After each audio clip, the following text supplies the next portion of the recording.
C'est Joël Dabin que nous avons surpris dans son atelier qui sert de générique à ce nouveau numéro des parenthèses. Et avec lui, c'est un petit peu la peinture que nous mettons entre parenthèses. Alors Joël Dabin, vous êtes nantais et j'observe que pour une fois, vous êtes connu et reconnu dans votre pays d'origine. Vous faites un peu mentir le dicton, nul n'est prophète en son pays. Oui, c'est peut-être aussi, comme vous avez dit, je suis né en 1933, donc les années font qu'au bout d'un moment, on reconnaît ses bonnes bouteilles dans sa cave, peut-être ça, oui, évidemment, je commence à être un peu connu. Il faut dire que je me suis beaucoup manifesté à travers la peinture, le théâtre, la musique. D'ailleurs, j'ai quelques amis qui sont venus pour cette émission. Et on aura l'occasion de l'évoquer pendant ce petit quart d'heure que nous allons passer ensemble. Vous avez fait l'école des Beaux-Arts à Nantes, vous êtes peintre en gros depuis 1956. Quel a été votre premier tableau? Je ne m'en souviens pas, mais je crois que finalement, c'est ce que j'ai devant mes yeux à l'atelier, c'est le port de Nantes. J'ai toujours rêvé de naviguer, de voyager, je voyage beaucoup. Et j'ai fait des croquis, des premiers dessins. J'appelais ça des dessins, évidemment. Ce n'était pas des croquis pour moi. C'était le port de Nantes que j'ai peint.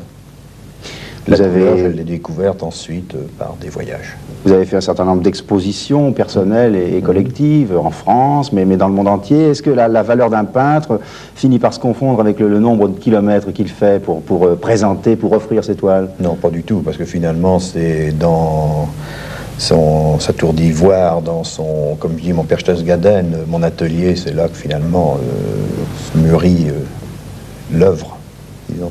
Vous y passez combien de temps par jour dans votre atelier? La journée, toute la journée. On va en voir quelques images, puisqu'on a été vous filmer, un correspondant est allé vous filmer. On va vous voir là. Alors ça, c'est votre matériel? Oui, c'est mon matériel. Vous voyez, j'emploie toutes sortes de choses, beaucoup de pots de peinture, des morceaux de verre sur lesquels je mélange mes couleurs. J'ai besoin de voir toute ma petite chimie sur ma table. Là, je suis en train de faire une très très grande toile pour un salon, le salon d'automne à Paris.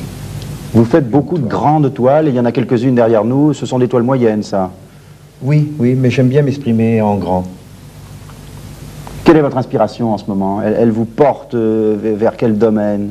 Alors, un peu le cirque, ma peinture est une peinture de mouvement. Je peins comme je me souviens d'avoir vu des choses, donc je vais souvent au cirque et je peins des toiles sur les trapézistes, les équilibristes, et aussi l'Espagne, beaucoup l'Espagne par les voyages. Alors ça, c'est des souvenirs de voyage, et j'aime beaucoup les structures du sol de l'Espagne, les contrastes de valeurs. Par exemple, j'aime beaucoup voir, je sais pas, une femme en noir devant une façade blanche d'Andalousie. Il y a des contrastes qui m'intéressent. Autrement dit, en ce moment, vous virevoltez un peu, c'est de la peinture de mouvement. Oui, je crois qu'elle a toujours été, mais maintenant, disons que je trouve de plus en plus à resserrer mes sujets pour bien rentrer dans la direction que je veux prendre. Elle l'a toujours été en mouvement, parce qu'au début, les premières toiles que vous faisiez, elles étaient un petit peu prises dans certaines contraintes formelles, non? Oui, jusqu'à une certaine marchande de vélo. Ah oui, c'est une très très vieille toile. Oui, c'était un carcan d'un dessin, c'est Delacroix qui disait qu'il fallait se méfier des lignes droites, que c'était des barreaux de prison. Bon, maintenant, j'ai essayé de trouver l'arabesque, la courbe. Il y a aussi le fait d'une génération, des influences. Je suis de l'époque aussi, quand j'étais aux Beaux-Arts, où on avait beaucoup de rapports avec la peinture de Bernard Buffet, et aussi un certain misérabilisme d'après-guerre, le graphisme apparent, tout ça. La couleur m'a aussi poussé à abandonner un peu un graphisme très marqué. Alors on voit justement certaines de vos toiles là, qui sont derrière nous. On se croirait dans une galerie de peinture. Comment on pourrait la définir, votre peinture? Bien, écoutez, comme je recrée une certaine réalité, je pars en somme d'une vision réelle, et en atelier, je recrée à travers des formes, des rythmes, des juxtapositions de couleurs, une autre figuration. Je ne suis pas un peintre abstrait, pas du tout, malgré l'apparence, certaines toiles comme celle-ci, pas du tout. Vous voyez, c'est le vol des mouettes. Je pense que quand on connaît la démarche, on retrouve des mouettes au bord de la mer, par exemple, une dizaine de mouettes qui vont passer au-dessus de la vague, après avoir étalé sur du goémon ou sur un rocher. La peinture est-elle le lien entre le rêve et la réalité? Peut-être comme toute forme d'art. Ah oui, absolument. Pour moi, c'est ça, oui. Comme les mots, finalement. Oui, certain. Alors vous êtes également consacré à des décors de théâtre, vous avez fait des scénographies pour des centres dramatiques, pour des opéras, en particulier l'Opéra de Nantes. L'année dernière, vous avez fait les costumes et les décors de Faisons un opéra de Britten, qui était passé sur une chaîne nationale, Antenne 2.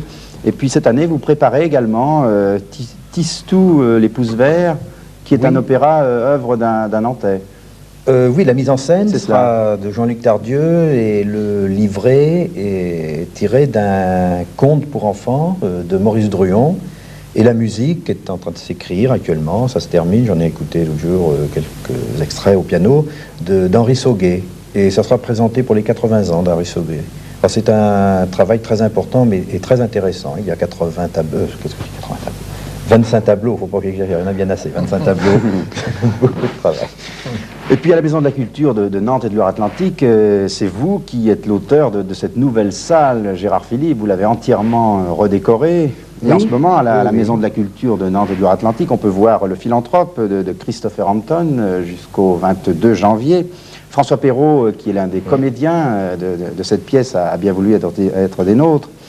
Alors, le Philanthrope, c'est l'ami du genre humain. Philippe, vous êtes dans la pièce Graham, un vieil écrivain anticonformiste, bougon, cynique.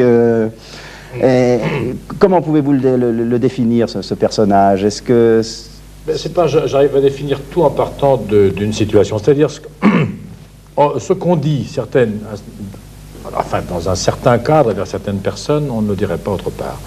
Je ne sais pas, je ne parle pas de la psychologie, jamais. Alors je crois que ce qu'il dit là, c'est parce que ça se présente comme ça, parce qu'il tombe dans ce... C'est la vérité, c'est la vérité qu'il dit, ou il force un peu, il provoque un peu? Ah oui, c'est ça, mais il provoque parce que justement, il y a deux façons de répondre à ce genre de situation, c'est ou de justifier, ou de s'accuser, ou de provoquer, hein, je crois. Mais j'entendais, c'est beau d'entendre parler de son métier, hein. Surtout quand on parle simplement comme ça. Vous êtes intéressé par la peinture? J'ai fait de la peinture, oui, j'en ai fait un peu. Alors, vous êtes ébéniste au départ? Oui, c'est ça, c'était ébéniste. Mais j'étais chez, comment dirais-je, avec Briançon, aux arts décoratifs, à une certaine époque. Briançon. Avec Briançon, c'est ça, et puis avec Desnoyers. Oui, voilà, c'est ça. C'est des bons maîtres, hein. Oui, Briançon, hein, surtout. Et justement, parce que vous dites que je regardais tout à l'heure, finalement, tout bon art et Matisse, c'est bon à prendre aussi. Hein. Absolument, la couleur. Il y a des liens, voilà. Les tons sales en dessous et tout, hein, les choses que vous faites.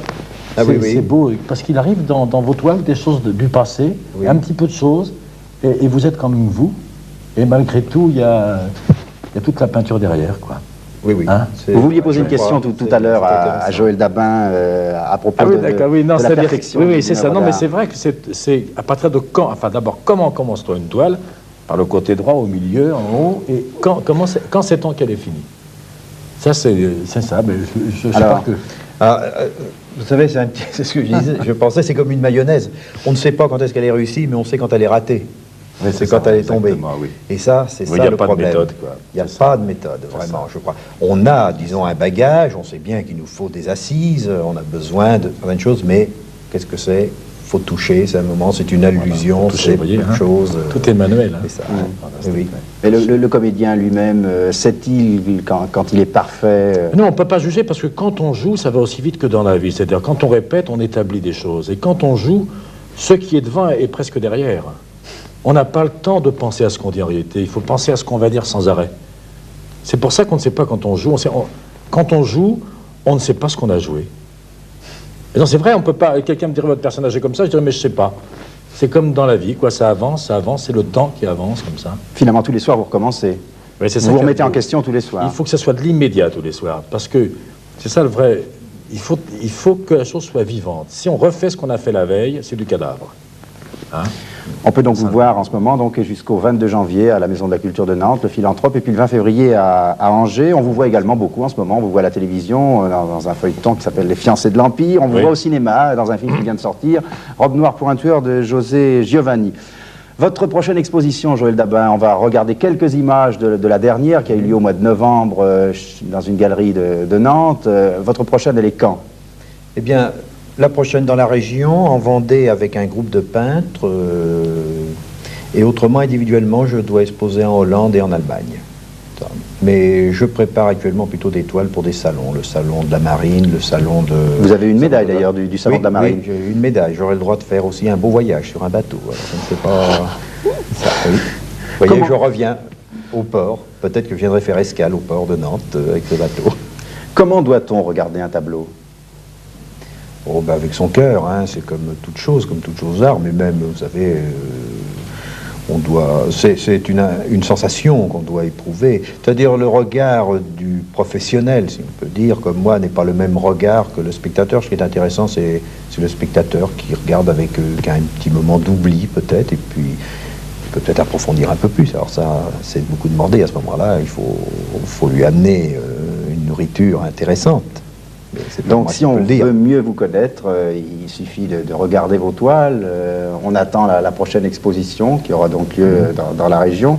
Vous avez amené avec vous Yvon Rivoal et Patrick Girardière, qui sont deux musiciens nantais. Yvon Rivoal, concertiste, professeur au conservatoire de Saint-Nazaire. Vous faites des mises en scène d'ailleurs en musique. C'est votre deuxième disque que vous allez publier cette année. Vous avez fait un premier, il a consacré à la musique brésilienne. Oui, une phase simplement. Aux Cirandinhas de Villa-Lobos, qui étaient des chansons populaires, des chansons enfantines, qui étaient arrangées pour 2 guitares par Villa-Lobos, et une autre phase plus classique, enfin plus traditionnelle. Et là, nous préparons un disque de musique espagnole, Granados, Albéniz, de Falla, uniquement. Vous êtes sensible à la musique, Joël Dabin? Vous avez tenu à... Beaucoup, oui. Ça, la musique, j'écoute continuellement de la musique. Elle vous aide dans votre travail? Oui, absolument, oui, oui. Et bien, Yvon Rivoal, oui, continuez. Yvon Rivoal va rejoindre Patrick Girardière. Il va jouer donc un extrait de son premier disque. C'est un morceau de... Une sorte de Granados. Un morceau de Granados. Vous allez rejoindre votre place. Merci François Perrault, merci Joël Dabin. J'espère qu'on vous connaîtra un petit peu mieux au bout de ce petit quart d'heure. Notre prochain rendez-vous avec les parenthèses est fixé au 7 février. Ce jour-là, nous recevrons très exceptionnellement Eugène Ionesco de l'Académie française, dont la pièce Victime du devoir est actuellement représentée par le Théâtre de la Chamaille de Nantes. Voilà, bonsoir, c'est à vous messieurs.